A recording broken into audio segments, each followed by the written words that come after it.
Greetings, Sanbonani, Dumelang, Absheni, and hello. This is Dr. Oti. I'm greeting you in all the platforms of which you see me. TikTok, YouTube, Facebook, wherever you are. This is Dr. Oti, the Oracle of the God. Inkosi Yamatongo. Gisendaweni yase Mondio 180 ENM Road, Mondio, Johannesburg. Mamele, mina ngilana ukusiza wena. Mina ngilana ukuvindo zakho. Mina ngilana ukukhanyisela. Consultation fee, it is 1,000 rand. When you come to me, you book. I only attend people who have booked. I don't just attend anyone. You book. You book because of safety in South Africa. Safety is number one priority. Mina olang sebenzela khona. Safety it is number one for my clients, for myself, for my workers. Safety. It is something eguthi baluleke kakhulu. Then emva kwalokho, when you come, you book, then you come.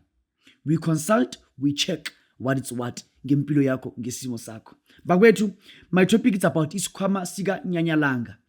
Nyanyalanga intombi enamabela mathathu. Nyanyalanga intombi yomnotho. Nyanyalanga intombi yokuphakama. Nyanyalanga intombi yokuya phambili. Isikhwama sika Nyanyalanga, isikhwama samabhizinisi, isikhwama samathenda, isikhwama sokushaya imali. Okay. Uma umuntu oyikuthi you know yourself ukuthi ube good kakhulu kuma tender noma you want to start tenders or businesses, you have to get isikhwama sika Nyanyalanga. Nyanyalanga isikhwama ukuthi ngibuya naso ezweni lase Zimbabwe. Isikhwama sika Nyanyalanga nasi. Lesikhwama sika Nyanyalanga, I won't lie, you won't be able to get something like this. And then Mina, as an African spiritualist, as an African oracle, there is nothing wrong. I mean, God oracle, I can be able to hold a bag like this. But for you, you can't hold a bag like this. Can you see? Isikhwama sika Nyanyalanga. Wakuna matayi, changuna mamone, shataya. Lesikhwama sika Nyanyalanga. Sinento esihlala ngaphakathi la. Lento le iyona nto ukuthi ishaya imali. Ngifuna ngizwe kahle. Lesi sikhwama uma unaso ngaphakathi ngala kunento ehlela ngaphakathi. Lento ehlela ngala ihlala nemali, number 1. Ihlala with your documents, any kind of documents, your ID, your copy of your ID, your bank cards, your what, zihlala ngala. Your tender documents, your business proposals, and all that, zihlala ngala. Kwisikhwama sika Nyanyalanga. Unyanyalanga yena ke, what does she do? Nyanyalanga intombi namabela mathathu. What does she do? Udiya iNyanyalanga. Hello Dr. Oti na kikere Nyanyalanga. Utlile go nthusha ka eng? Nyanyalanga na utlile go mperekela ka eng? Ke nyaka go ga botse. Nyanyalanga re ya go berekela. Ke nyaka go nkwishishe. Wena uma ufuna umsebenzi, ufuna amathenda noma ufuna ibusiness. Nyanyalanga uyena afike alaphaya ayenza ukuthi amathenda uwathole. Nyanyalanga uyena oyenza ukuthi amathenda ungene kuwo. Not an issue ukuthi wena uma umuntu uhamba uNyanyalanga but amathenda watholi, imabhizinisi awaphakami, imali ayingeni, kunenkinga zeimali, kunenkinga zamathenda, kunenkinga zomnotho. Nyanyalanga is there to help you. Nyanyalanga is there to help you. Intombi le namabela mathathu. Nyanyalanga wakutyatsha. Nyanyalanga.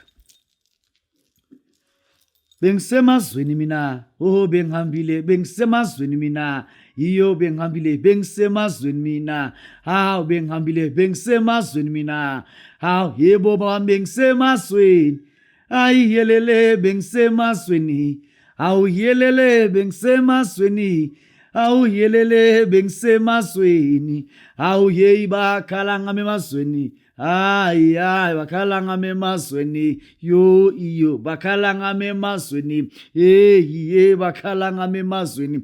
Isikhwama sika Nyanyalanga. Lento engizokupha yona umuze la kimi, wena muntu wamathenda, wena muntu wamabusinesses, wena muntu onezinto ezinkulu. Mamela. Ihlala ngala lento. Lento masikhipha kudingakala inkukhu uje libofu. Masikhipha lento sifuna amathenda wakho yonke indawo abizwe. We want ama business proposals wakho athathwe yonke indawo. Sifuna udume yonke indawo. Isikhwama sika Nyanyalanga. Isikhwama sikanyalanga isikhwama sabantu abathi mina I want my business to prosper. I want millions. I want money. I want to prosper. I want to make it in my business. Izinto zami zenzakala isikhwama sikanyalanga. Isikhwama sikanyalanga angifune ukudlala ngawe la ngisuka khona ngisuka emazweni.